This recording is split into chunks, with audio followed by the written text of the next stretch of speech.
2 सम्मेलन अमेरिका और मॉरिशस का हो चुका है, तो आज सूरीनाम में सम्मेलन की तैयारी है। मेरी प्रार्थना एक है कि इस देश में भी हमें अधिक से अधिक जाना चाहिए। कारण क्या है? कई बार लोग सोचते छोटा सा देश है, वहाँ बहुत अच्छी चीज देखने की नहीं है, इसलिए ना जाए। मैं तो इसलिए कहना चाहता हूँ, आप जाकर देखें, कुल 5 लाख की आबादी पूरे देश की है। ध्यान दीजिए बात पर, 5 लाख की आबादी में लगभग 125 आर्य समाज है वहां पर। ये विचार कीजिए जरा, 5 लाख की आबादी में 125 आर्य समाज है। दिल्ली में 1.5 करोड़ की आबादी में 300 आर्य समाज है। इसका मतलब क्या हुआ?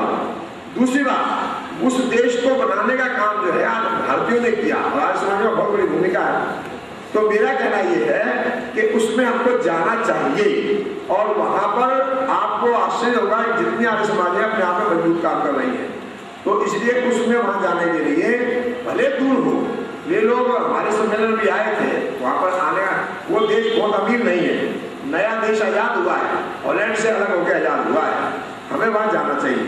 और उसमें मैं ये चाहूंगा, अब तक जो खर्चा पूरा आने जाने का, वहां पर घूमने का, भ्रमण करने का, रहने सहने का टोटल 1,10,000 रुपए का पैकेज है ये। और वहां पर मैं चाहूंगा कि उनका मनोबल बढ़ाने के लिए भारत से लोग जाएंगे तो एक बहुत बड़ा उत्साह बढ़ेगा। वहां पर बहुत कुछ काम करने की योजनाएं हम लोगों की हैं। तो मेरी प्रार्थना है कि जिसका अब तक मन नहीं था वो भी चलना चाहिए। हॉलैंड में तो सब तैयार हो जाएंगे जाने के लिए, क्योंकि वो बहुत यूरोपियन कंट्री का बहुत ऐसा देश है। तो मैं कह रहा था वहां पर चाहे एक बार ना जाए, लेकिन इस देश में जरूर जाना चाहिए। मेरा भाव ये है, क्योंकि उन लोगों को उत्साह बढ़े, उनको गरीब देश होने पर भी हमको कुछ सहयोग भी करना चाहिए वहाँ। आपको एक बात बताना चाहता हूँ, एक आर्य समाज जो आर्य दिवाकर है, वो तो वहाँ की ऐसी है कि आप जैसे हमारे यहाँ का ताजमहल आर्य समाज है, वो देखने योग्य। तो इसलिए मेरी प्रार्थना है कि आप शीघ्र 1-2 दिन में ही यहाँ पर मन बनाएं और अपना नाम लिखवा दें और तुरंत पासपोर्ट भेज दें, और जिससे कि वहाँ जाएं। मेरी ये प्रार्थना है। तो आप सबको ये अच्छा लगा? वीजा भी हम करवा के देंगे ना, व्यवस्था है, आप जल्दी देंगे तो जल्दी काम हो जाएगा। वीजे की व्यवस्था हमने कर दी है, मेरे से बात अलग से बात कर लेंगे, वहाँ की सरकार के द्वारा व्यवस्था कर दी। धन्यवाद। कि मैं ये बात करूँगा, अंतर्राष्ट्रीय आर्य महासम्मेलन का विषय आया और इन्होंने बोल दिया कि हर 5वें वर्ष में जो है भारत में अंतर्राष्ट्रीय आर्य महासम्मेलन होगा। अभी ये जो निकला है, किसी के विरोध में मैं बात नहीं कर रहा हूँ, लेकिन थोड़ा सा अनुशासन और शाब्दिक प्रयोग करने का अपने को थोड़ा सोचना पड़ेगा। इसमें भी अंतर्राष्ट्रीय आर्य महासम्मेलन लिखा है, तो अभी इसका स्पष्टीकरण आप लोग दोगे। अंतर्राष्ट्रीय आर्य महासम्मेलन केवल सार्वजनिक सभा ने करना चाहिए, प्रांतीय आर्य महासम्मेलन केवल प्रांतीय सभा ने करना चाहिए, और आर्य समाज को अगर कुछ करना है तो प्रांतीय सभा को लेकर करना चाहिए, तभी अनुशासन रहेगा, नहीं तो नहीं रहेगा। ये मेरा विचार है। जो बात कही है बिल्कुल ठीक है, लेकिन ये सब योजना बन चुकी थी और अपने ही सारे विद्वानों को हमने उनको स्वीकृति दी हुई है और वो भी अपना ही कार्य है ये बात। लेकिन जो आप कह रहे हैं कि जो सैद्धांतिक रूप से जो है वो ठीक नहीं है और भविष्य में इसका पूरा ध्यान रखेंगे, इसकी पुनरावृत्ति नहीं है। और कोई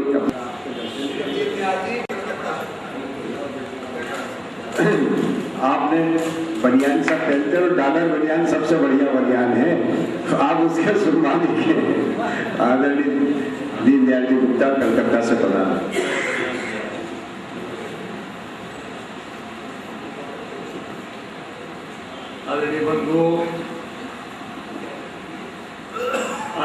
आदरणीय आचार्य बलदेव जी ने जो बात कही, 39 दिन से जो व्यक्ति गौरक्षा के लिए भूगतान पर बैठा हुआ है, उसकी मीडिया में कोई चर्चा नहीं है, कोई अखबारों में कोई चर्चा नहीं है, आर्य समाजों में भी कोई चर्चा नहीं है।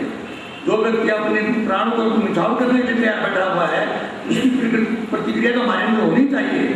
ये बात तो मामूली रूप में मत लीजिए। आर्य समाजों को साथ देना चाहिए और पूरे देश में क्रांति भी आ जानी चाहिए। इस तरह का व्यक्ति जो बल करवाने के लिए अपने प्राण को निछावर कर रहा है, उसको बल मिलेगा।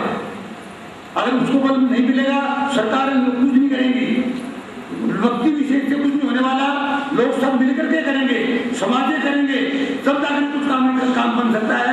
ये मेरा निवेदन है, इस बात को हल्के से न लिया जाए और लोग मिलकर के साथ दें और उसको आवाज उठाएं और उस संसद तक पहुंचाई जाए और प्रत्येक मीडिया में भी वो बात आनी चाहिए कि व्यक्ति गोत्यापन करवाने के लिए 39 दिन अखबार में कोई बात ही नहीं है। आज आश्चर्य हो रहा है तो 39 दिन को 2-4-5 दिन नहीं 39 दिन से बैठा हुआ है, मीडिया में कोई अखबार नहीं है।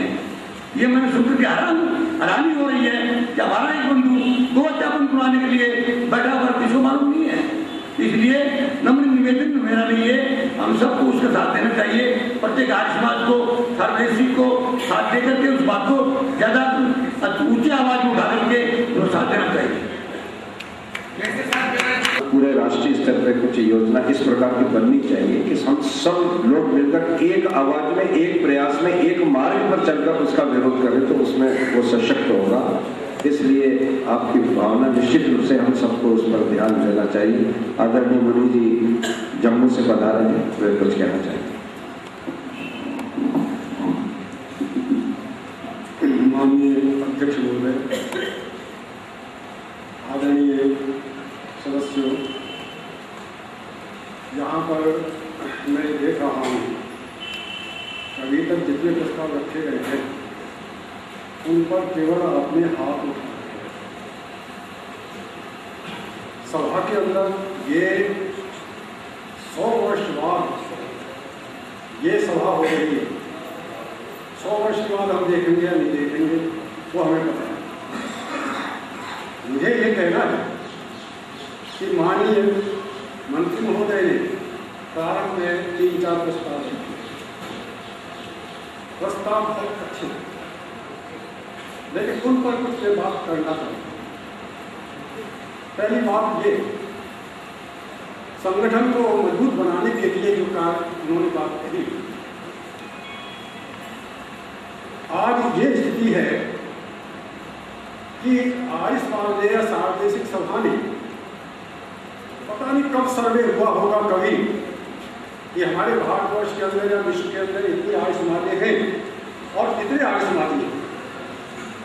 परंतु इस समय कम से कम हम 100 वर्ष बाद ये हिसाब तो लगा सकते हैं कि आर्य समाजी कितने घटे हैं और कितने बढ़े हैं। ये सर्वे करना चाहिए। आर्य समाज है हमारी कितनी बड़ी है, घटी नहीं है, वैसे बड़ी है, लेकिन उनकी संख्या कितनी है वो निश्चित संख्या हमारे पास होनी चाहिए। हमारे जो डायरेक्टरी छपी है सार्वजनिक सभा की, उसको छपे बहुत समय हो गया, लेकिन नई डायरेक्टरी छपनी चाहिए जिसमें ये सर्वे उसमें आना चाहिए। हाँ, ये बड़ा जरूरी है, हमें पता चले कि हम कितने पास हैं। दूसरी बात, पुरोहितों की हम बात आई, मैं इसको बड़ी गंभीरता से बात करना चाहता हूँ। सारे भारतवर्ष के अंदर पुरोहित हैं, उन पुरोहितों में ऐसे भी पुरोहित हैं जो पीएचडी हैं। पानीपत में मैंने पीएचडी देखे, कई जगह देखे तो पीएचडी करके आ रहे हैं, एमए करके आ रहे हैं और समाज में पुरोहिती करने जा रहे हैं, लेकिन उनको वेतन कितना दिया जा रहा है? 2000 रुपये, 1500 रुपये, ये उनका स्तर है। जबकि केंद्र सरकार कहती है, उन्होंने प्रस्ताव पास किया है भारतवर्ष के अंदर कम से कम एक चपरासी का वेतन भी कम से कम 7000 है, और हमारे भारतवर्ष के अंदर पुरोहितों का ये स्तर है। दूसरी बात, उन पुरोहितों को आप अपने समाजों में, ये बात मैंने पहले ही उठाई, आप उन समाजों में पुरोहित को अंतरंग में बैठने का अधिकार भी नहीं देते। अपने अपने समाजों में आप पुरोहित को इतना सम्मान भी नहीं करते कि पुरोहित आपकी सारा वेद सप्ताह का भाग दौड़ करके कार्यक्रम करे, सब कुछ करे, पैसा इकट्ठा करे, लेकिन अंतरंग में आप उसको सदस्य नहीं बनाते। क्यों नहीं बनाते, इसका कोई जवाब नहीं है। जबकि हमारे नियम उपनियमों में कोई प्रतिबंध नहीं है, नियम उपनियम छपे हुए हमारे, उसमें कोई प्रतिबंध नहीं है इस प्रकार का। इस पर ध्यान दिया जाए। सार्वदेशिक के नियम उपनियमों में लिखा हुआ है, यदि सार्वदेशिक का कर्मचारी 10 वर्षों से हो जाए तो 10 वर्ष के बाद वो अंतरंग का सदस्य बन सकता है। ये आपके सार्वदेशिक के संविधान में लिखा हुआ है। तो इस पर ध्यान दिया जाए, पुरोहितों का सम्मान हो, आदर हो भारतवर्ष के अंदर, और उनका वेतन निश्चित किया जाए कि कम से कम उसकी योग्यता अनुसार इतना करते हो उसे किया जाए। सब ये पुरोहित तो प्रचारक हैं, घर घर के प्रचारक हैं, घर घर में संस्कार कराते हैं, इनका सम्मान होना चाहिए और कोई प्रस्ताव ऐसा है पास होना चाहिए। पहले भी मैंने कहा था, लेकिन इस प्रस्ताव को लाना चाहिए। ये इतनी बड़ी सभा हो रही है, साधारण सेशन में इस प्रस्ताव को लाई और कोई प्रस्ताव पास कीजिए। इस समय समस्या ये है कि हमारा संगठन बिखरा हुआ है। संविधान में हम संशोधन नहीं कर सकते। संविधान में संशोधन करने का अधिकार है साधारण सभा को। सभा सार्वजनिक सभा 3 भागों में इस समय विभक्त है। जब तक 3 सभाओं की एक चुनाव पद्धति पूरी नहीं हो जाएगी और एक साधारण सभा नहीं बनेगी, तब तक हम किसी संविधान में परिवर्तन नहीं कर सकते। ये हमारे सामने समस्या है और संशोधन करने की बहुत बड़ी आवश्यकता है। संविधान में कुछ धाराएं उसमें ऐसी जुड़ी हुई है। मैंने लाला राम गोपाल शाहवाले के समय का मैं आपके अंदर सदस्य हूँ। लाला राम गोपाल शाहवाले के 1880 उस समय तब भी मैंने प्रस्ताव उठाया था कि हमारे नियम उपनियमों में से ये लिखा हुआ है कि एक व्यक्ति 3 वर्ष तक वह आर्य समाज का प्रधान बन सकता है। 3 वर्ष के बाद वह सर्वसम्मति से बन सकता है। एक व्यक्ति भी विरोध करेगा तो नहीं बन सकता। लेकिन सार्वदेशिक के संविधान में इस धारा को क्यों नहीं जोड़ा? संविधान के सार्वदेशिक के संविधान के अंदर इस धारा को क्यों नहीं जोड़ा कि सार्वदेशिक का प्रधान भी 3 वर्ष तक बन सकता है? 3 टर्म भी रख लो, चलो 3 टर्म भी रख लो, लेकिन ये संविधान में नहीं है हमारे। इसके बाद वो सर्वसम्मति से बन सकता है। अन्यथा तो हमारे यहाँ प्रधान 20 वर्ष तक बनते रहे। क्यों बनते रहे? ये लड़ाई का कारण बनता है। एक व्यक्ति एक पद पर बने रहने के कारण, वो 20 साल तक बने रहने के कारण वो सभाओं में विघटन कराता है, उससे हमारा संगठन बिगड़ता है। इसलिए ये भी धारा हमें साधारण सभा जब कभी होगी तो बदलनी पड़ेगी। सभा की सार्वदेशिक का संविधान, प्रांतीय सभा को संविधान और नियमों का संविधान, कहीं तो एक रूपता लाओ भाई। ये तीनों बिखरे हुए हैं। प्रांतीय सभाओं को छूट दे रखी है कि अपना संविधान को फिर बना सकते हैं। तो इसमें कहीं एक रूपता लाने की आवश्यकता। इसलिए मैंने ये बातें रखी आपके सामने कि देखिए ये कार्य भविष्य के लिए 100 वर्ष के बाद हमने क्या करना है। बड़ी गंभीर समस्या इसमें संगठन की है। एक समुदाय, मैं कह सकता हूं कि विशेषकर गुरुकुल कामिनी पर अपना कब्जा हमेशा रखना चाहता है। इस समय गुरुकुल कामिनी में बैठे हुए हैं, उनकी सबसे बड़ी समस्या यह है, उन्होंने मुझे एक बार फोन पर बात करते हुए कहा कि यदि ये तो लोग इसलिए प्रयत्न कर रहे हैं कि गुरुकुल कामिनी पर कब्जा कर लें, आपके लिए कहा उन्होंने, लेकिन वो स्वयं कब्जा किए बैठे हुए हैं। वो चुनाव क्यों नहीं होने देना चाहते? वो क्यों रुकावटें पैदा कर रहे हैं? क्योंकि गुरुकुल कामिनी जो है इसमें 65 करोड़ रुपया यूजीसी से ग्रांट मिल रही हो आज, इसमें इतना फायदा हो रहा हो लोगों को बैठे बैठे, वो गुरुकुल कामिनी को नहीं छोड़। और कितनी अपमान की बात है कि उस गुरुकुल कामिनी के अंदर हमारे माननीय स्वामी बलदेव जी को भी उतना ही अधिकार है हरियाणा का प्रधान होने के नाते, और माननीय राज सिंह को भी उतना ही अधिकार है दिल्ली के प्रधान होने के नाते। लेकिन इन दोनों को दूसरे तक नहीं मिलेगा। इन दोनों को, जबकि 3 प्रधान जो हैं, 3 प्रांतों के उन प्रधानों का समान अधिकार है। वह एक समस्या बन गई है हमारी समस्या। इसलिए ये सब समस्याएं हैं और ये मुकदमा उन्होंने कहा सामने कि अरे ये क्या करोगे, चुनाव हम होने नहीं देंगे, हम 10 वर्ष 15 वर्ष तक हम खींचते रहेंगे, तारीख पर तारीख बढ़ाते रहेंगे, आपको चुनाव होने नहीं देंगे। ये उनकी नीयत है, ये उनकी सोच है। इसलिए वो इसमें हमेशा रुकावट पैदा करेंगे। आप इसको इस गंभीरता से सोचिए। जो उनकी वो बात है, मैंने स्वामी सुविधानंद को लिखा, मैं स्वामी सुविधानंद जी आप ये बताइए आप वहाँ अध्यक्ष कैसे बन गए जाते हैं? एक तरफ कहते हो कि 2 जो है कैप्टन देवतन के भी आने चाहिए, आप स्वयं जाकर अध्यक्ष कैसे बन गए? एक अलग बात है। हाँ, एक तदन समिति मान लो बन जाती, तदन समिति आपको अध्यक्ष बनाती तो आप अध्यक्ष बन सकते थे। मैं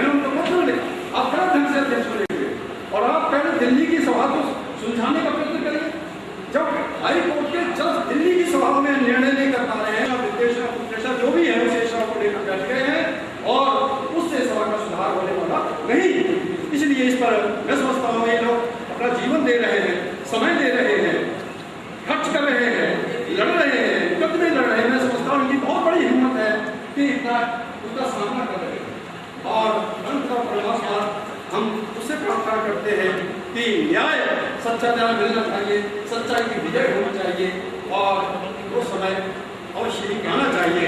ये मैंने अपनी अंतर्वेला आपके सामने प्रकट की है और कुछ सुझाव प्रस्तुत किए हैं। इतना कह करके मैं प्रवचन विराम देता हूं।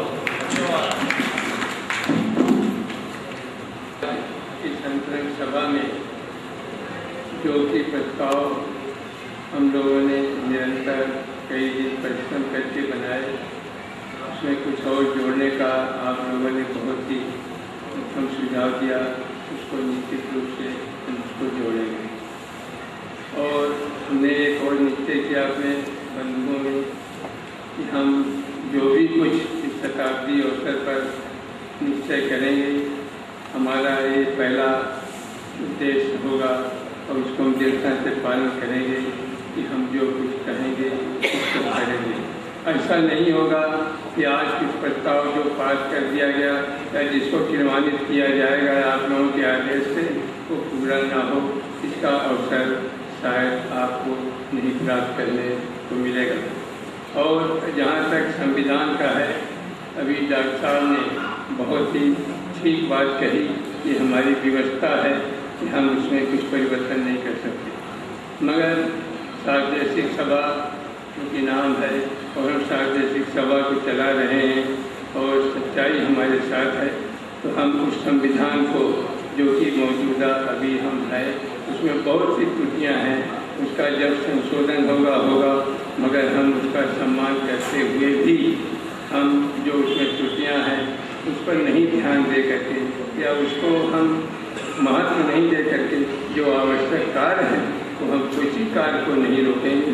हम ऐसे किसी कार्य को भी नहीं करना चाहेंगे जिसमें संविधान जो मौजूदा हमारे आने जाए, मगर फिर भी जो हमारा लक्ष्य है हम उस लक्ष्य को निश्चित रूप से उसको पूर्ण करने के लिए बहुत कटिबद्ध हैं। और आप सभी का इतना बड़ा सहयोग, आप सभी ने समर्थन दिया और इसके लिए आप सभी को बहुत बहुत धन्यवाद है। आज हमारा साधारण अधिवेशन जो कि इस समारोह का विशेष अधिवेशन है, मुख्य अधिवेशन है, आज 3:30 बजे से रघुमल विद्यालय में है। उसमें सब जो प्रतिनिधि आए हुए हैं वो सब उसमें रहेंगे और भी लोगों के लिए स्थान बनाया गया है, वो लोग भी रहेंगे। और हम निश्चित रूप से साधारण सभा में भी जिसकी स्वीकृति आज आपने भी दी है, हम उसकी स्वीकृत करेंगे और उसको कल साधारण जो हमारा अधिवेशन कल का होगा, जो आम सभा होगी, हम उसमें उसकी घोषणा करेंगे। आज शाम को मीटिंग के पश्चात 6:30 बजे से एक भजन संध्या रखी गई है। उस भजन संध्या में हमारे बाहर से बहुत सारे भजनोपदेशक भी पधारे हैं। हम यथासंभव जहाँ तक हो सकेगा उनको भी स्थान देंगे कि वो अपने भजन से हम लोगों को लाभान्वित करें। ये हमारा आज का प्रोग्राम है और कल 9 बजे से अब आपको मैं धन्यवाद भी देना चाहता। और 13 सितंबर को गुजरात प्रांतीय प्रतिनिधि सभा की तरफ से अहमदाबाद में एक 2 दिन का विशाल क्रांति सम्मेलन आयोजित किया गया है। पहले दिन विशाल शोभा यात्रा का कार्यक्रम है, शाम को भजन संध्या का कार्यक्रम है और दूसरे दिन 4-5 घंटे का क्रांति सम्मेलन गांधीनगर में आयोजित किया गया है। मैं सार्वजनिक सभा के सभी पदाधिकारियों को, क्रांति सभा के सभी पदाधिकारियों को विशेष तौर से आमंत्रित करता हूँ कि आप वहाँ आएँ और हमारे कार्यक्रम की शोभा बढ़ाएँ। और भी यहाँ जितने भी सदस्य उपस्थित हैं वे सभी आमंत्रित हैं। कृपया 12 तारीख को अवश्य अहमदाबाद आएँ और इस 2 दिन के कार्यक्रम में सम्मिलित होकर हमारा उत्साहवर्धन करें और इस क्रांति सम्मेलन को सफल बनाएं। धन्यवाद। और ध्यान नहीं है, लेकिन हमारा जो कार्य मिशन तक चल रहा है, अभी आदरणीय सुरेश जी अग्रवाल ने अपने यहाँ के कार्यक्रम की घोषणा की। बहुत विशाल स्तर पर होगा और उसी प्रकार का एक कार्यक्रम 6, 7, 8 नवंबर को, जिसके संबंध में अभी माननीय मुनि जी ने कहा था, एक ऐतिहासिक कार्यक्रम है जहाँ पर ऋषि दयानंद और गुरु विद्यानंद का पहली बार मिलन हुआ था। उस अवसर पर इसे 150 वर्ष हो चुके हैं। एक बहुत बड़ा स्तर पर कार्यक्रम हो रहा है। दूसरी ओर लोग ये कार्यक्रम महाराष्ट्र जिसके 1 वर्ष से ये लोग व्यवस्था कर रहे हैं, 1 वर्ष से, और अभी महाराष्ट्र के गांव-गांव में जिस प्रकार का प्रचार हुआ है, हजारों की भी टोटल यदि संख्या देखी जाए तो लाखों की संख्या में लोगों ने जो सुना है वेद प्रचार को, वो महाराष्ट्र में भी संपन्न हुआ। और पुनः 12, 13, 14, 30, 31 अक्टूबर को, अच्छा ये उसकी मीटिंग 30, 31 अक्टूबर और 1 नवंबर को ये बहुत ही विशाल स्तर पर ये कार्यक्रम औरंगाबाद में आयोजित किया गया। उसी प्रकार 6, 7, 8, 4, 5, 6 दिसंबर को छत्तीसगढ़ में आपने छत्तीसगढ़ में विगत वर्ष एक कार्यक्रम आयोजित किया था और वहाँ के लोग देख के आश्चर्यचकित थे कि इस प्रकार का कार्यक्रम भी आर्य समाज का हो रहा है। एक बहुत विशाल स्तर पर वहाँ पर भी कार्यक्रम होने जा रहा है। 25 से 31 दिसंबर तक 7 दिवसीय कार्यक्रम, जिसमें आदरणीय डॉक्टर सुरेंद्र जी पहले भी गए थे, फिर पहुंच रहे हैं। एक अपने आप में भारतवर्ष का अभूतपूर्व कार्यक्रम, जिसमें 7 दिन में लाखों की संख्या में पौराणिक लोग इकट्ठे होते हैं और केवल इकट्ठे नहीं होते, उसमें से अनेक लोग आर्य समाज और वैदिक मान्यता को अपना लेते हैं जीवन में। ऐसा भी एक कार्यक्रम है। इतने बहुत से कार्यक्रम हैं। बहुत जोर मैंने निवेदन किया था कि थोड़े समय जब इसका इतिहास बन जाए तब आपने देखना है कि कई वर्षों में जो कार्यक्रम भी हुए, इन विपरीत परिस्थितियों में भी कार्यक्रम हुए। एक निवेदन केवल और करना चाहता हूँ कि यहाँ बहुत से सुझाव हुए। मैं समझता हूँ कि आप जितने लोग बैठे हैं, यानी कि सबके मन में कुछ न कुछ और ऐसी बात होगी कि ये भी इसमें जुड़ना चाहिए, ये भी इसमें जुड़ना चाहिए। इसके लिए मैं आप लोगों से बड़ा निवेदन करना चाहता हूँ कि मंत्री सार्वजनिक आर्य प्रतिनिधि सभा के नाम से 15 हनुमान रोड केंद्र कार्यालय में जो भी आपके सुझाव है, एक जो समिति बनने वाली है, उन सारे सुझावों को सामने रखकर उस पर चर्चा की होगी और उसका जो निष्कर्ष होगा, जो योजना बनेगी, पुनः आप लोगों के बीच में बैठकर उसे पूर्ण रूपता देगी। तो इसलिए अपने जो भी सुझाव है, करबद्ध निवेदन है कि वो अवश्य भेजें। दूसरा, जो आर्य समाज का इतिहास लिखा जा रहा है, अपने प्रांतों का, समाजों का, जो एक महत्वपूर्ण कुछ इस प्रकार की घटनाएं हैं, उसमें हम लापरवाही करते हैं। हम प्रचार प्रसार में समझते हैं कि कोई खास बात नहीं, जैसा कि अभी आपने बताया आदरणीय दीनदयाल जी ने कि 39 दिन हो गए अभी तक, और कहीं पर किसी को जोर से छींक आ जाती है तो 5 पेपर में इंटरव्यू आ जाता है कि आज उसको छींक हो गई और 3 डॉक्टर उसको देखने चले गए। ये हमारी अपनी कमजोरी, हमारी जागरूकता की कहीं ना कहीं कमजोरी है। तो इसको दूर करना चाहिए। जो हमारी घटना है, उन घटनाओं को, विशेष कार्यक्रम जो है, उनको हमारे विद्वानों तक पहुँचाएंगे तो वो इतिहास में उसको और स्थान मिलेगा। इसलिए दोनों निवेदन है, अपने प्रांत की, अपने समाज की घटनाएं प्रांतीय सभा के माध्यम से इस सभा को भेजें और जो अपने विचार हैं आर्य समाज के हित में, रचनात्मक निराशावादी विचारों में कोई स्थान नहीं है। जो हुआ सो हुआ। ये कट जाए किसी के तो रोने नहीं बैठ जाता, कट गई तो कट गई, फिर कमाएंगे, फिर आगे बढ़ेंगे। उस विचार से हम करना चाहते हैं कि आशावादी और रचनात्मक जो विचार हैं, उन सबको बड़ी श्रद्धा के साथ में हम स्वीकार करेंगे, उन पर विचार करेंगे और आप सबके सहयोग से कुछ नया करके बताएंगे, ऐसा विचार है। आप सब लोगों ने बड़ी शांतिपूर्ण तरीके से सुना, बिना व्यवस्था के बैठक चली, अपने विचारों को आपने दिया, अच्छा दिया नहीं। शिवाजी महाराज की धरती महाराष्ट्र पर संभाजी नगर कहते हैं उसको, उसका नाम औरंगाबाद है। लेकिन औरंगाबाद का नाम हमने संभाजी नगर रखा है, उसमें असुविधा न हो। औरंगाबाद में विमान की व्यवस्था भी है, उज्जैन की जाने आने की सुबह शाम सारे विमान उठते हैं, रेलवे भी सीधी आती है दिल्ली से। तो जो सम्मेलन होने जा रहा है, अद्भुत सम्मेलन है, उसके अंदर हमने अखिल भारतीय सस्वर वेद पाठियों का सम्मान भी रखा है। जो वेदों के विद्वान जो जिनको वेद कंठस्थ है, ऐसे विद्वानों का भी प्रातिनिधिक स्वरूप में हम सम्मान करेंगे। 29, 30 अक्टूबर और 1 नवंबर के कार्यक्रम में सभी प्रांत के मान्यवर पदाधिकारियों से मेरी विनंती है, प्रधानमंत्री और कार्यकारिणी के सब सदस्य, कि वे प्रातिनिधिक स्वरूप में अनिवार्य सब आए, हम आपकी सेवा करना चाहते हैं। और बहुत वर्षों के बाद हैदराबाद मुक्ति संग्राम हुआ था, सारे विश्व में के लोग आंदोलन करने के लिए हैदराबाद में आए थे, औरंगाबाद में आए थे। उस संभाजी नगर की जेल में कैद थे, कुछ लोगों ने अपने बलिदान भी दिया। ऐसी ऐतिहासिक भूमि पर मैं आप सबको आमंत्रित करना चाहता हूँ संयोजक के नाते।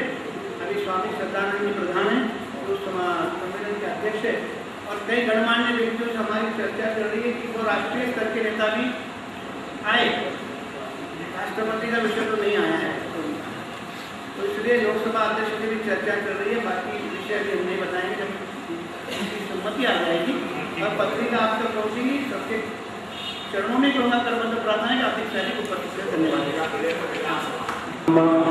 शांति सर्वं शांति शांतिरेव शांति सारा शांतिरेव। ओम शांति शांति शांति। ओम बोले सो अभय जगत गुरु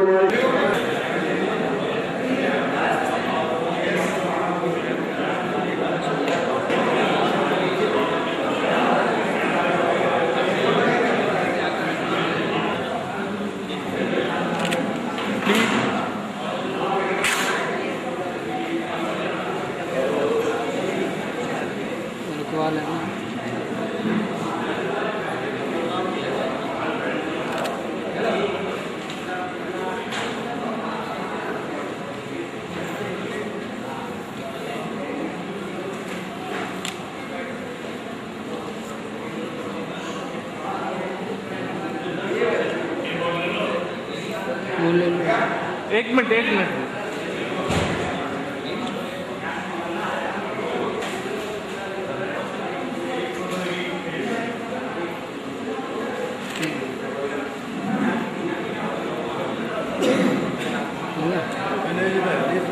नहीं, विनोद जी को बुलाओ।